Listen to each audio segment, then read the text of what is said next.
بسم اللہ الرحمن الرحیم۔ قیامت کی بڑی نشانیوں میں سے سورج کا مشرق کی طرف سے نکلنا بھی ہے،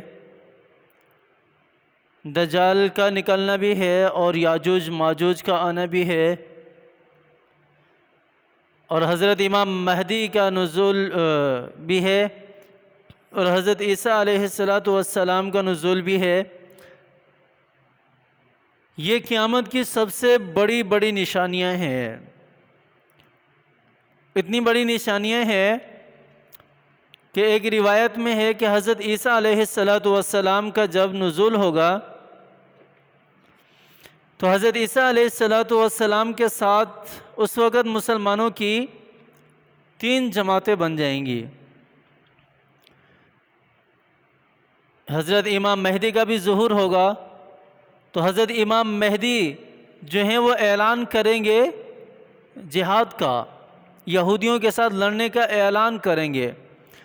تو اس وقت مسلمانوں کی 3 جماعتیں ہوں گی۔ ایک جماعت جو ہے وہ حضرت امام مہدی کے ساتھ کھڑی ہو جائے گی جہاد کرنے کے لیے، لڑنے کے لیے۔ ایک جماعت جو ہے مسلمانوں کی وہ اپنے آپ کو روک لے گی، توقف اختیار کر لے گی، نہ انکار کرے گی اور نہ ہی حضرت امام مہدی کے ساتھ ملے گی۔ اور ایک جماعت جو ہے وہ بالکل منکر ہوگی، انکار کرے گی مسلمانوں کی کہ یہ امام مہدی نہیں ہے تو ہم ان کے ساتھ مل کر جہاد نہیں کریں گے۔ تو میں یہ کیوں کہہ رہا ہوں بڑی نشانیاں ہیں کہ اس وقت جو جماعت امام مہدی کے ساتھ مل کر جہاد کے لیے نکلے گی وہی جماعت جو ہے وہ حق پر ہوگی، اور اسی جماعت کی مغفرت ہوگی۔ اس کے علاوہ باقی کسی بھی مسلمان کی قیامت تک پھر مغفرت نہیں ہوگی۔ توبہ کا دروازہ بند ہو جائے گا، اس کے بعد کسی کی توبہ قبول نہیں ہوگی۔ اور اسی طرح یاجوج ماجوج ہیں، یاجوج ماجوج یہ بھی قیامت کی بہت بڑی نشانی ہے، بہت بڑی نشانی ہے۔ حضرت ذوالقرنین قرآن کے اندر واقعہ ملتا ہے کہ حضرت ذوالقرنین علیہ السلام جب مشرق کی طرف سفر کر رہے تھے سمندر پر، تو ایسی جگہ پر چلے گئے آگے جہاں بالکل بیابان تھا۔ چلتے چلتے آگے ایک گاؤں میں اترتے ہیں، وہاں پر اتر کر دیکھتے ہیں کہ وہاں پر لوگ جو ہیں وہ اپنی آہو بکا لے کر حضرت ذوالقرنین کے پاس تشریف لاتے ہیں۔ تو حضرت ذوالقرنین علیہ السلام سے کہتے ہیں کہ یہاں ایک قوم ہے ہمیں بہت تنگ کرتی ہے، آتی ہے ہماری فصلیں کھا جاتی ہے، ہمارا سب کچھ کھا جاتی ہے، پانی وانی سب کچھ ختم کر جاتی ہے، تو آپ کچھ کریں، ہمیں اس عذاب سے بچائیں۔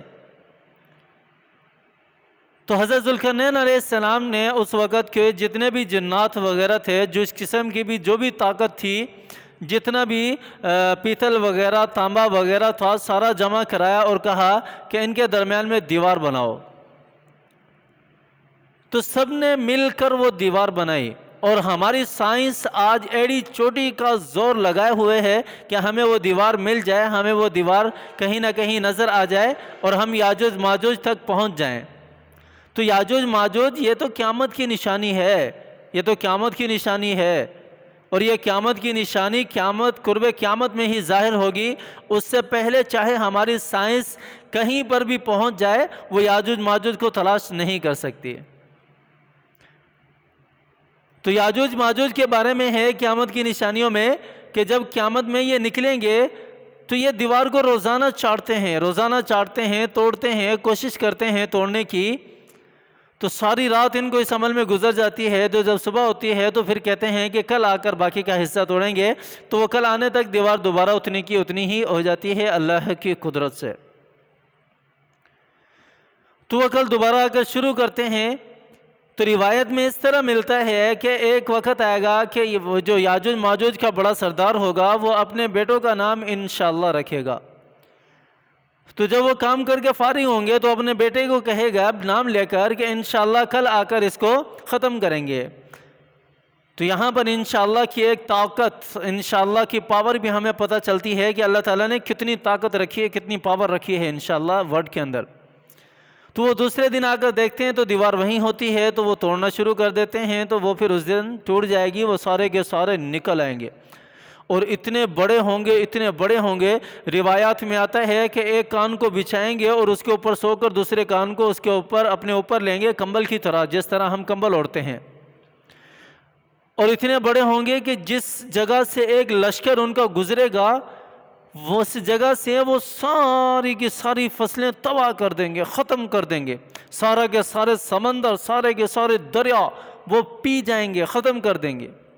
اور جب وہ ایک لشکر گزر جائے گا تو پیچھے سے جب دوسرا لشکر آئے گا تو وہ دیکھ کر کہے گا یہاں تو صدیوں سے کوئی آبادی نہیں ہے۔ حالانکہ قریب میں ہی پہلا لشکر آگے آگے گزرا ہوگا، لیکن دوسرا لشکر کیا کہے گا کہ اس جگہ پر تو لگتا ہے کوئی صدیوں سے رہتا ہی نہیں ہے، چلو کہیں اور چلتے ہیں۔ وہ دوسرا رخ سے اختیار کریں گے، تیسرا لشکر آئے گا، وہ تیسرا رخ اختیار کرے گا۔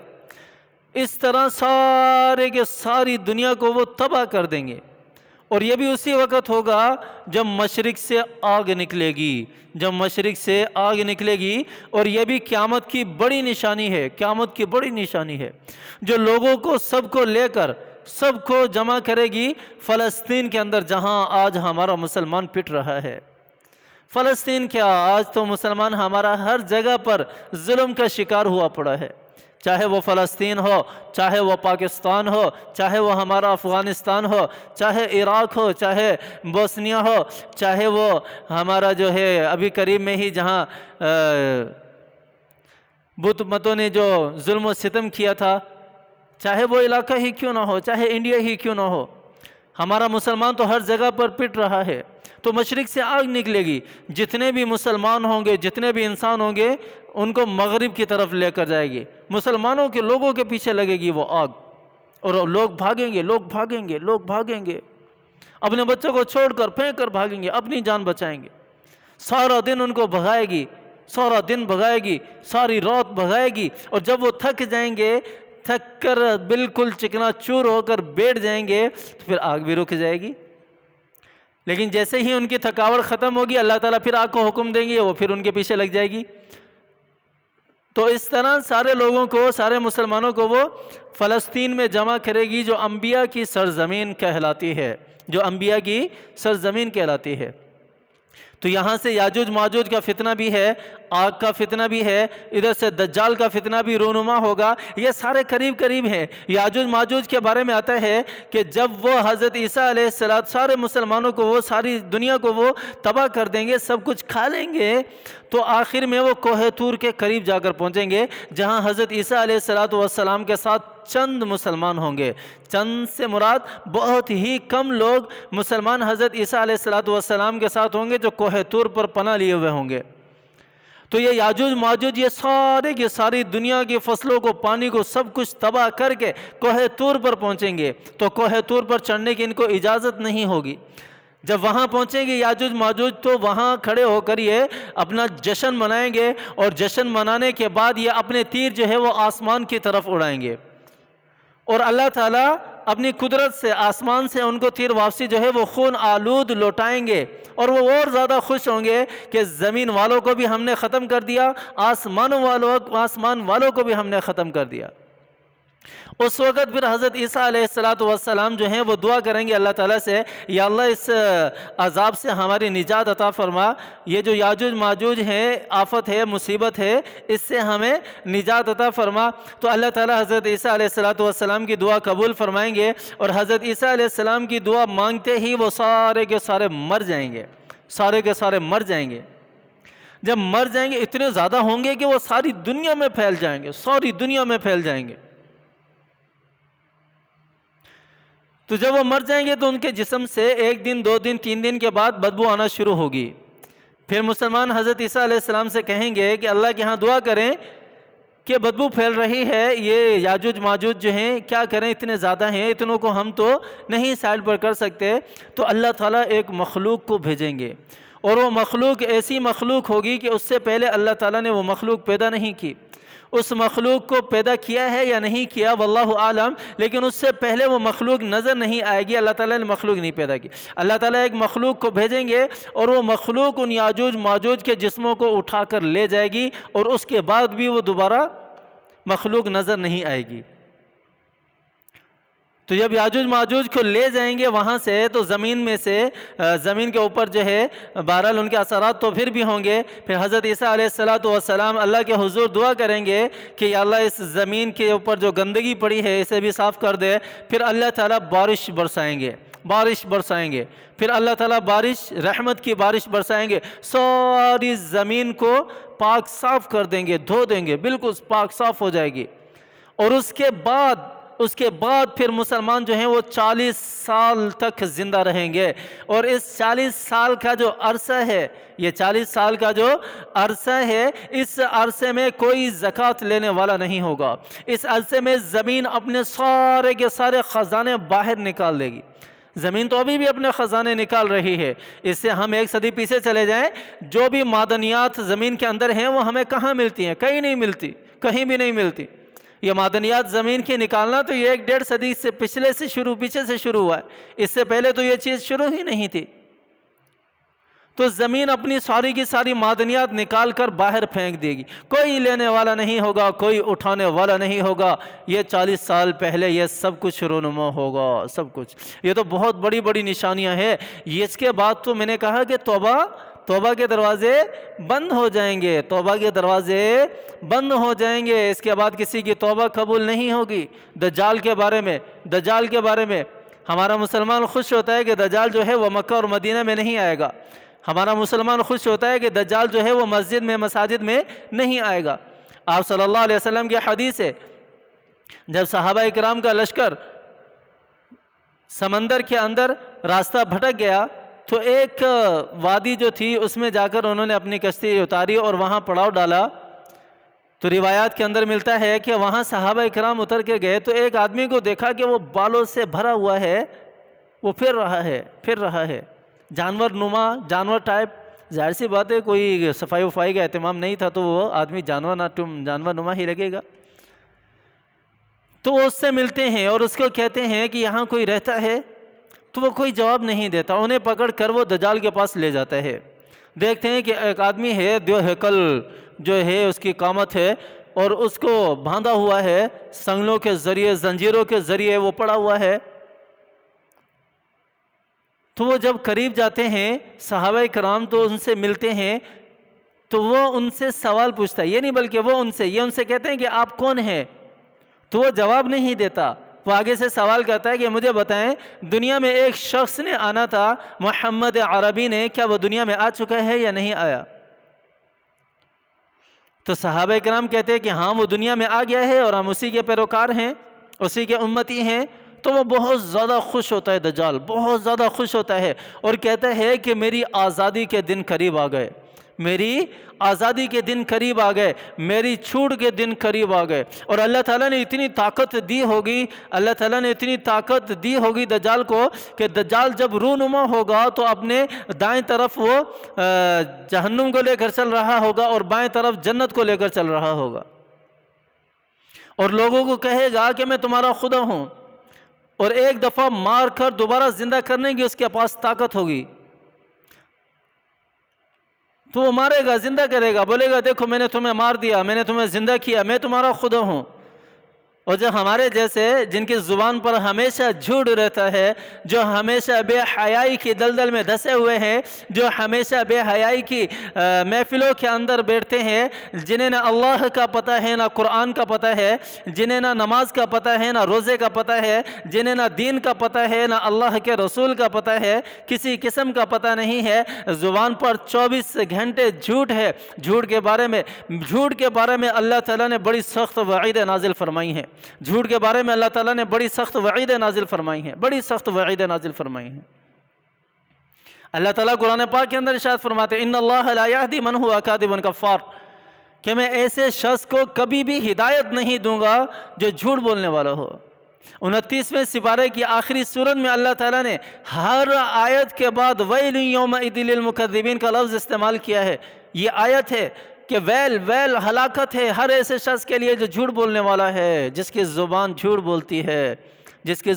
بولتی ہے، اگرچہ وہ نمازی ہی کیوں نہ ہو، اگرچہ وہ روزے دار ہی کیوں نہ ہو، اگرچہ وہ نوافل ہی پڑھنے، صدقہ و خیرات ہی کرنے والا کیوں نہ ہو، لیکن اگر وہ جھوٹ بولتا ہے تو ویل یومئذ للمکذبین، اللہ تعالیٰ فرما رہے ہیں کہ ایسے شخص کے لیے ہلاکت ہے، ہلاکت ہے، دنیا بھی ایسے شخص کی ہلاک ہے اور آخرت بھی ایسے شخص کی برباد ہے۔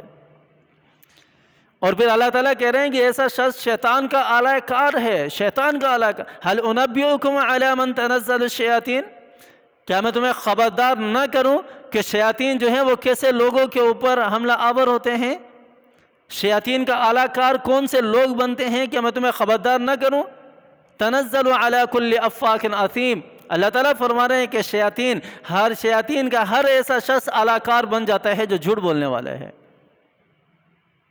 جو اپنی زبان سے جھوٹ بولنے والا ہے۔ ہم تو اپنے بچے کو بھی سب سے پہلے جھوٹ سکھاتے ہیں، باہر کوئی مانگنے والا آ جائے، کوئی قرض دار آ جائے، ہم اپنے بچے کو بولتے ہیں کہ جاؤ باہر جا کر ان کو بولو کہ بابا گھر پر نہیں ہے۔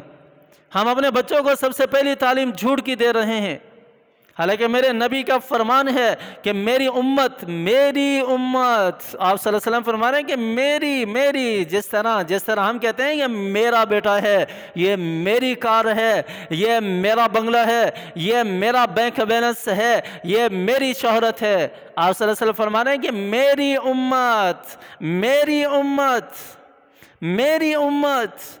امت میں دو گناہ نہیں آ سکتے، میری امت کبھی جھوٹ نہیں بول سکتی، میری امت کبھی جھوٹ نہیں بول سکتی، دوسرا گناہ دھوکہ نہیں دے سکتی۔ اور آج ہم سب جھوٹ بول رہے ہیں، گویا کہ ہم آپ صلی اللہ علیہ وسلم کے امتی نہیں ہیں، آپ صلی اللہ علیہ وسلم کے امتی نہیں ہیں۔ تو دجال کا فتنہ جس سے آج کا مسلمان خوش ہو رہا ہے کہ وہ نہ مساجد میں آئے گا، نہ مکہ میں آئے گا، نہ مدینہ میں آئے گا۔ ہاں، یہ بات ٹھیک ہے کہ وہ مساجد میں نہیں آئے گا، یہ بات ٹھیک ہے کہ وہ مکہ میں نہیں آئے گا، یہ بات ٹھیک ہے کہ وہ مدینہ میں نہیں آئے گا، لیکن آپ صلی اللہ علیہ وسلم کی روایت ہمیں ملتی ہے، آپ صلی اللہ علیہ وسلم نے فرمایا کہ بہت سارے لوگ کہا، امتی نہیں کہا۔ آپ صلی اللہ علیہ وسلم نے یہاں بھی لفظ امتی نہیں کہا۔ ہمیں عقل سے کام لینا چاہیے، ہمیں ہوش کے ناخن لینے چاہیے۔ مکہ میں رہنے والے کون ہیں؟ آپ صلی اللہ علیہ وسلم کے امتی ہیں۔ مدینہ میں رہنے والے کون ہیں؟ آپ صلی اللہ علیہ وسلم کے امتی ہیں۔ لفظ لوگ استعمال کیا کہ بہت سارے لوگ دجال کو دیکھنے کے لیے مکہ اور مدینہ سے باہر جائیں گے اور وہاں جا کر وہ دجال کے فتنے میں مبتلا ہو جائیں گے، وہاں جا کر وہ دجال کے فتنے میں مبتلا ہو جائیں گے۔ کیا کرے گا؟ دجال کا فتنہ کیا ہے؟ دجال اپنے دائیں طرف جہنم کو لے کر چل رہا ہوگا، آگ ہی آگ ہوگی، اور بائیں طرف جنت کو لے کر چل رہا ہوگا، باغات ہی باغات، نہریں ہی نہریں نظر آئیں گی۔ ہر کسی کو کہے گا کہ میں تمہارا خدا ہوں، میں تمہارا خدا ہوں۔ ان کو مار کر زندہ کرے گا، ان کے رشتہ داروں کو زندہ کر کے دکھائے گا۔ جنات کا ایک بہت بڑا گروپ، ایک بہت بڑا لشکر اس کے ساتھ ہوگا، جو اس کے کسی عزیز و اقارب کی شکل صورت دھار کر اس کے سامنے آ جائے گا اور کہے گا کہ دیکھو میں نے تمہارے فلاں عزیز جو مر گیا تھا اس کو زندہ کر دیا، اور لوگوں سے کہے گا کہ اگر تم مجھ پر ایمان نہیں لاتے تو میں تمہیں جہنم میں ڈال دوں گا، جو حقیقتاً جنت ہے، اور کہے گا کہ جو ایمان لے کر آئیں گے اسے میں جنت میں ڈال دوں گا، جو حقیقتاً جہنم ہے۔ اور دجال کے ماتھے پر لکھا ہوگا کافر کافر کافر، اور یہ اسی کو نظر آئے گا، اور ایک آنکھ ہوگی اس کی، ایک آنکھ ہوگی اس کی، اور اسی کو نظر آئے گا جو ایمان والا ہوگا، جس کا ایمان پختہ ہوگا۔ آپ صلی اللہ علیہ وسلم نے فرمایا ہمارا ایمان تو بالکل گر چکا ہے۔ آپ صلی اللہ علیہ وسلم کی حدیث میں ذرا اپنے ایمان کی تشخیص کریں، ذرا اپنے ایمان کو دیکھیں تو صحیح۔ آپ صلی اللہ علیہ وسلم نے کیا فرمایا؟ من رأى منكم منكرا فليغيره بيده فإن لم يستطع فبلسانه فإن لم يستطع فبقلبه وذلك ضعف الایمان۔ آپ صلی اللہ علیہ وسلم نے فرمایا کہ میری امت ایمان کے 3 درجے ہیں، 3۔ پہلا درجہ تو یہ ہے کہ تم خود بھی برائی سے رکو اور دوسروں کی برائی کو بھی ہاتھ سے روکو، یہ پہلا درجہ ہے۔ اور دوسرا درجہ کون سا ہے ایمان کا؟ دوسرا درجہ ہے کہ زبان سے، اگر ہاتھ سے روکنے کی طاقت نہیں ہے تو زبان سے برائی کو روکو۔ اور تیسرا درجہ، آخری درجہ ایمان کا ہے کہ اپنے دل کے اندر برائی کو برا سمجھو، گناہ کو گناہ سمجھو، یہ ایمان کا آخری درجہ ہے۔ ہم اپنے گریبان میں جھانک کر تو دیکھیں کہ ہم برائی کو برا سمجھتے ہیں، ہم گناہ کو گناہ سمجھتے ہیں، میوزک عام چل رہا ہے، بے حیائی عام چل رہی ہے، جھوٹ عام، حسد، کینہ، بغض، عداوتیں، گالم گلوچ، ہمارا معاشرہ سارا اس چیز کا حصہ بنا ہوا ہے۔ سودی کاروبار عروج پر ہے، والدین کے نافرمانی عروج پر ہے، اللہ اور اللہ کے رسول کے نافرمانی عروج پر ہے۔ کہاں ہے ہمارا ایمان؟ کہاں ہے ہمارا ایمان جو دجال کو پہچانے گا کہ ہاں تو ہی دجال ہے، تو ہی دجال ہے؟ کہاں ہے ہمارا ایمان جو دجال کو پہچانے گا کہ ہاں تو ہی کانا دجال ہے، تو ہی کانا دجال ہے؟ جو نہیں مانے گا اسے اپنی جنت میں ڈال دے گا، جو حقیقتاً جہنم ہے، حقیقتاً جہنم ہے۔ تو اسی وقت، اسی دوران پھر حضرت عیسیٰ علیہ السلام کا نزول ہوگا۔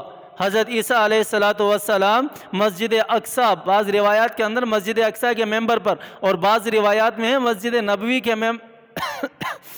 جو گنبد ہے اس پر اتریں گے، مینار جو ہے اس پر اتریں گے۔ اور حضرت عیسیٰ علیہ السلام حضرت امام مہدی سے کہیں گے کہ آپ جماعت کنٹینیو رکھیں، آپ نماز پڑھائیں، میں ذرا دجال کو دیکھ کر آتا ہوں۔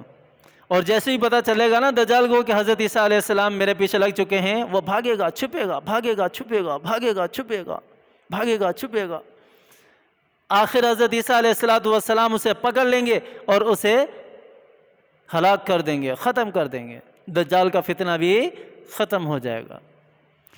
تو میرے بھائی اور دوستو بزرگوں، ذرا ہم جانچیں تو صحیح ہمارا ایمان کس حد تک ہے۔ کیا یہ بڑے بڑے فتنے ہیں، یہ جو بڑی بڑی نشانیاں ہیں قیامت کی، کیا ہم ان کا مقابلہ کر سکتے ہیں؟ میرا ایمان اس قابل ہے کہ میں ان کا مقابلہ کر سکوں؟ میرے پاس اتنا ایمان ہے کہ میں ان بڑی بڑی قیامت کی نشانیوں کا مقابلہ کر سکوں، ان فتنوں کا، ان آزمائشوں کا مقابلہ کر سکوں؟ آپ صلی اللہ علیہ وسلم کی حدیث ہے، آپ صلی اللہ علیہ وسلم نے فرمایا کہ ہمیشہ عافیت کی دعا مانگو، کسی بھی فتنے کو بلاؤ نہیں، کسی بھی مصیبت کو، کسی بھی آفت کو بلاؤ نہیں، اپنے آپ کو امتحان کے اندر مت گراؤ۔ ہاں اگر اللہ کی طرف سے امتحان آ جاتا ہے تو پھر اس پہ صبر کا حکم ہے، پھر اس پہ تم صبر کرو، پھر اس پر صبر کرنے پر اللہ تعالیٰ نعمتوں سے نوازتے ہیں۔ اللہ تعالیٰ ہمیں سمجھ عطا فرمائے، اللہ تعالیٰ ہمیں عمل کرنے کی توفیق بھی عطا فرمائے۔ آمین ثم آمین وآخر دعوانا۔